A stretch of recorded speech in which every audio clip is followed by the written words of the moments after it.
This mic on? I'd like to make some opening remarks and then reserve the balance of my time to provide some rebuttal to some of those who render their testimony today, which I hope is under oath. I think we should begin at the beginning, and the beginning is that my family arrived in Florida almost 200 years ago, in the early 1800s from South Carolina.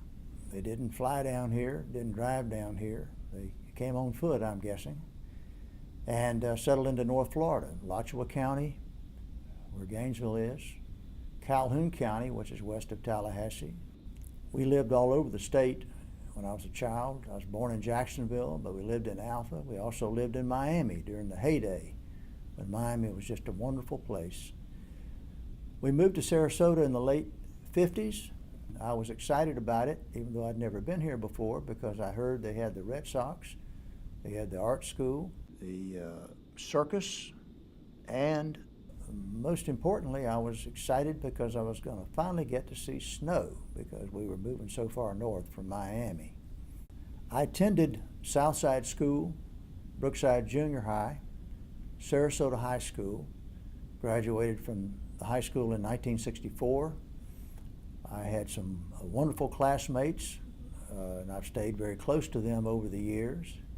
In high school, I played junior varsity basketball, but wasn't particularly good at it, but I was tall and lean, and I could jump, so I became a high jumper on the track team. And so that was my primary sport in high school, although outside of the school, we also did a lot of water skiing back in that time. Dan, of course, is 2 years older than I am, so he was one of the cool big kids in town at First Baptist Church and everywhere else. We all looked up to him, literally. He's always been a tall drink of water, and figuratively, and that was long before he had any idea who I was. When I got to Mercer in 1966, Dan had already been there for 2 years, of course, and he continued to be a commanding figure, just as he had been in our hometown. In fact, he was the commander of our ROTC unit, and I was one of the grunts in the ranks.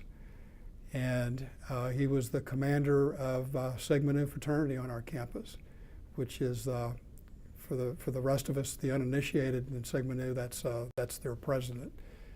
And I knew him, of course, as the guy that was dating that Phi Mu Fox, Nancy Smith. Mercer was a 7-year experience that opened a lot of windows for me. I think played a major role in molding my life. Also found my life mate, the lovely and curvaceous Nancy Smith, who was my fraternity sweetheart. And before we left there, we had our only begotten son, Charlie. My dad and I are both real big baseball fans, and each year we select a different city to go see games. And in baseball, players who excel at all aspects of the game are known as five-tool players, and that they can hit for average, hit for power, they can run, they're fast, they can field their position, and they can throw, have a good arm. And I've often described Dad as a five-tool person or five-tool man. Whatever metric you apply to him, he excels, whether it's as a husband, as a father, as an attorney, as a citizen, or as a Christian.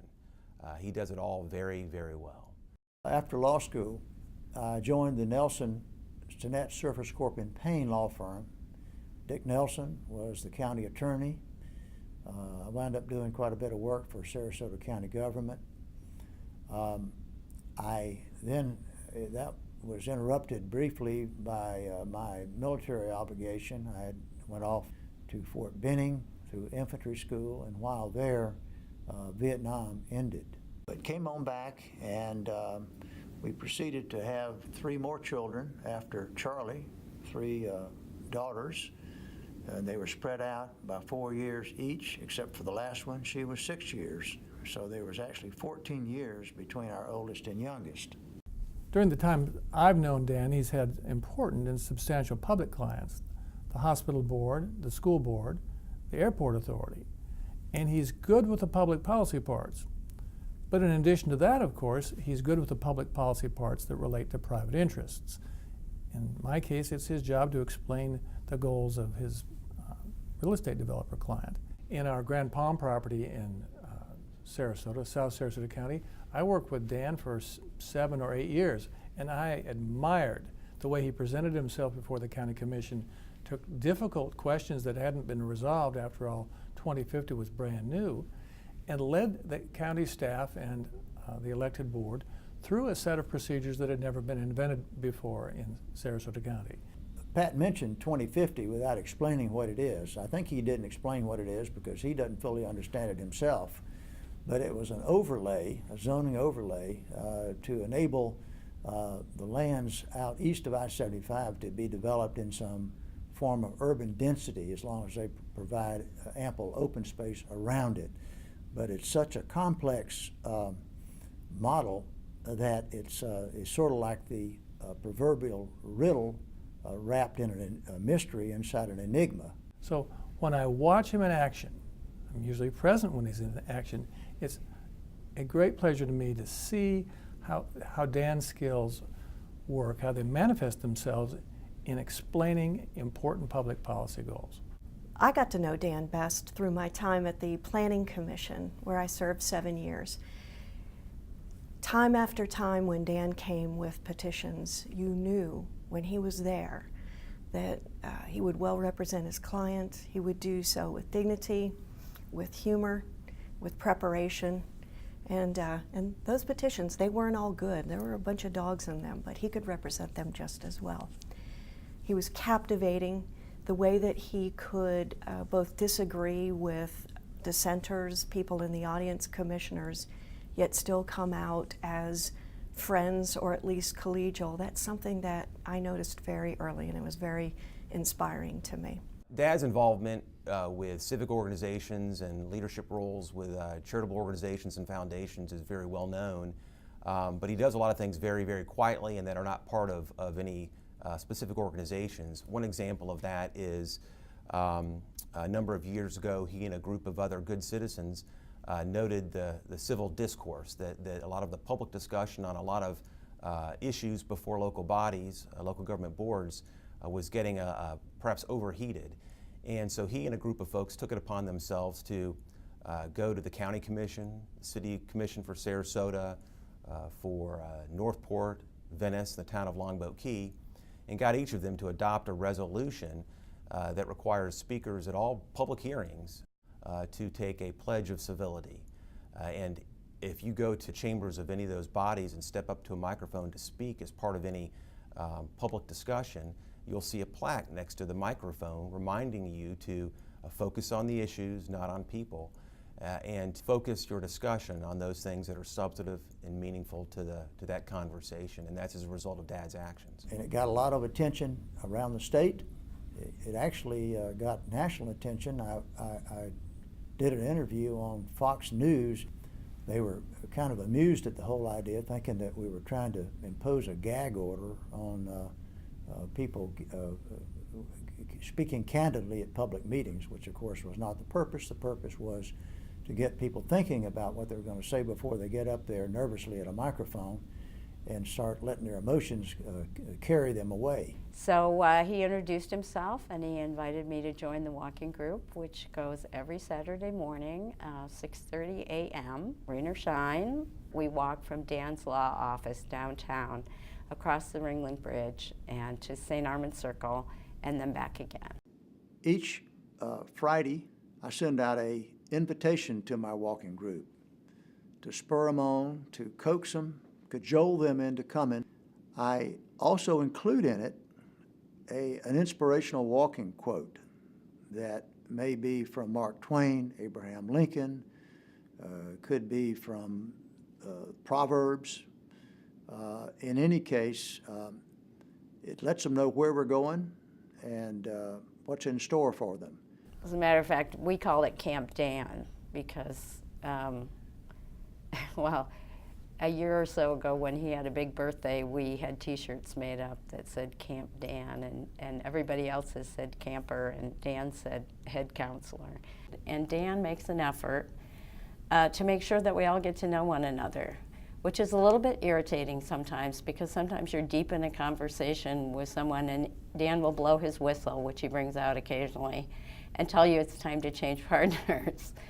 So he makes an effort to make sure that we all circulate, we all get a chance to know each other and enjoy each other, and so that way we become, you know, a very cohesive group. Most of the time, what happens at a dinner with Dan, though, is that I found in the later years that he brings an iPad with him. And we've gotten into dueling iPads because he wants to show so many pictures of his grandchildren, and since we've had grandchildren, the two of us have dueling picture shows at the dinners that we have, so we spend little time eating and a lot of time exchanging pictures. Well, Rick's testimony about the dueling iPads or dueling iPhones is accurate. I do take a great deal of pride in my grandchildren. In fact, if you have a moment, I can show you a photo of my newest grandbaby, who is only 5 months old now, but is a real darling. Dan has been a person that in the very early stages of my career here was reviewing a lot of my correspondence because there were so many issues to face. And he usually would temper some of my language because I would tend to get a little angry at some things and put them in writing, and Dan would call me and say, that's a really great letter, and now that you've gotten that off your chest, why don't you put it away? And I've always listened to him except for one time. When I called him and said, I wonder if you've had a chance to review that letter, he said yes, and as he always says, I'm glad you got that off your chest, now you need to throw that away. I said, too late, I already sent it. Because I knew you were going to tell me not to send it. On this one occasion, it got away from me. He was blowing a blue flame over the what he considered was a bureaucratic delay that was unnecessary and was harmful to our community. It had to do with a noise abatement turn that was being delayed by FAA through the regional office. It later turned out that the recipient of that letter became a very good friend of his and now has retired in Sarasota, the regional administrator for the FAA. Because of Dan Bailey, I've had to change my wardrobe. I carry a large tote rather than a regular purse because in that tote, I carry a framed photo of Dan in his most authentic persona. Comparing me to whoever that was, Mahatma Gandhi or the Dalai Lama, I think probably only because of my age suggests that I may be somewhat sagacious. If I am sagacious, I think it's probably because I've had a lot of world experiences and made a lot of mistakes and can pass on to others the lessons I've learned from those mistakes. Dan is just not just a wonderful lawyer and a wonderful advisor. He's probably one of the nicest people and fairest people I've ever met. And I don't think the airport or the community could have done better than Dan Bailey. And his services to the community and to the airport have been outstanding for the years that I've been with him, and I know for the years that preceded me. Dan's reputation in the community and in the aviation world is outstanding, and I congratulate him on this achievement, and we wish you well and are very happy for you, and it's well deserved. To properly prepare for speaking about Dan, I went back and looked at the 2002 Lifetime Achievement that was given to his dad, Charlie D. Bailey. The end of that video finishes with somebody quoting a community leader that said, "Every community needs a Charlie Bailey." I feel the exact same way. Every community needs a Dan Bailey.